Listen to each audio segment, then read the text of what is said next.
Chinese regime clamps down on supply chain information leaks. Insiders. The Chinese regime's Ministry of State Security issued a notice April 23 to tighten information control over the supply chain, especially in the sectors of rare earth elements, semiconductors, and drones.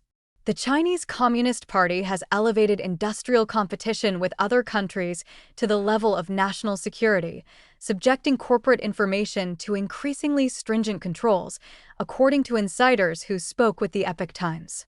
In the notice titled, "We Must Not Drop the Ball at Critical Junctures," the ministry warned that infiltration by foreign intelligence agencies targeting China's industrial and supply chains have become increasingly covert and systematic in recent years, posing a serious threat to China's economic, technological, and data security.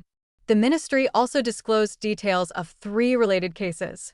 In one of the cases, a Chinese employee of a foreign non-ferrous metals company allegedly gave money to a deputy general manager of a Chinese rare earth company in exchange for information regarding the categories, quantities, and pricing of rare earth materials designated for state stockpiling, which is classified as confidential-level state secrets. The individuals involved have been investigated and dealt with in accordance with the law, according to the notice.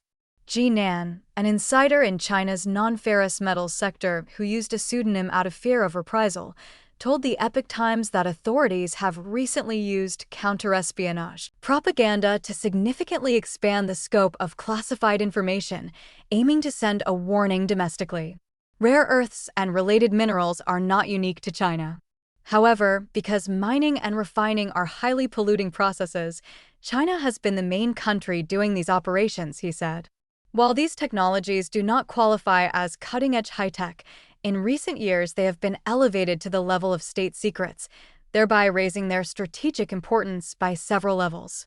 Rare earth elements are critical materials in modern technology, primarily used for high-strength magnets, catalysts, electronics, and other products. The CCP has tightened rare earth export control in recent years, leveraging the key materials to pressure the United States and other countries in trade frictions and global competition. Ji said that many matters that previously fell within the scope of the market are now being redefined by Chinese authorities.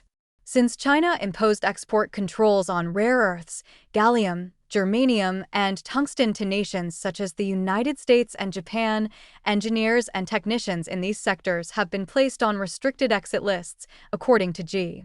Currently, mining and refining experts in key production regions, including Inner Mongolia, Jiangxi, Guizhou, and Guangxi, are barred from leaving the country, he said. The authorities have issued strict directives explicitly prohibiting the sharing of any work-related images or text on social media platforms, as well as forbidding any external discussion of operational details in these sectors. Another case in the notice is about a former engineer at a Chinese semiconductor firm who allegedly violated confidentiality obligations following his resignation by providing core production process parameters and design schematics to an overseas organization. This could result in financial losses regarding the company's R&D investments and negatively impact its position within the industrial supply chain, according to the notice. China cannot make advanced semiconductor chips and has relied heavily on imports, especially from the United States, Taiwan, and the Netherlands, which make advanced chip-making equipment. Recognizing the Chinese regime's civil-military dual use of the semiconductors, which poses threats to global security, the United States has imposed chip bans on China. Chinese semiconductor engineer Yao Ping, who used a pseudonym out of fear of reprisal, told the Epoch Times that the gap between Chinese semiconductor technology and that of the West has persisted for decades. Even now, there remains a lag of about 10 years. Our materials science also falls short of that of Japan and Germany. Furthermore, our core technologies are essentially Western in origin. To put it bluntly, they were acquired through theft by Chinese students studying abroad and hackers, he said.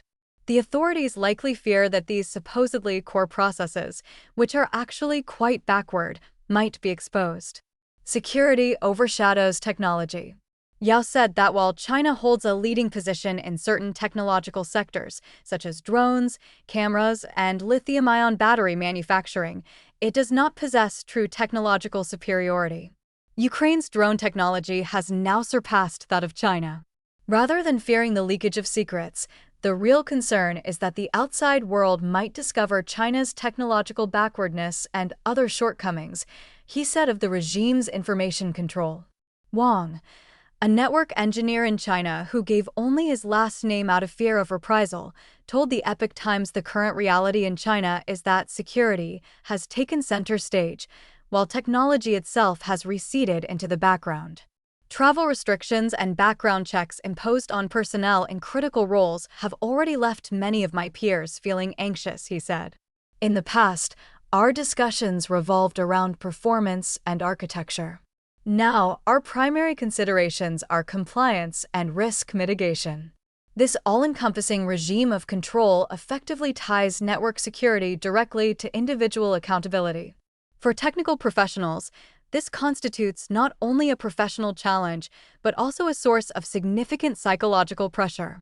Wang Xin contributed to this report.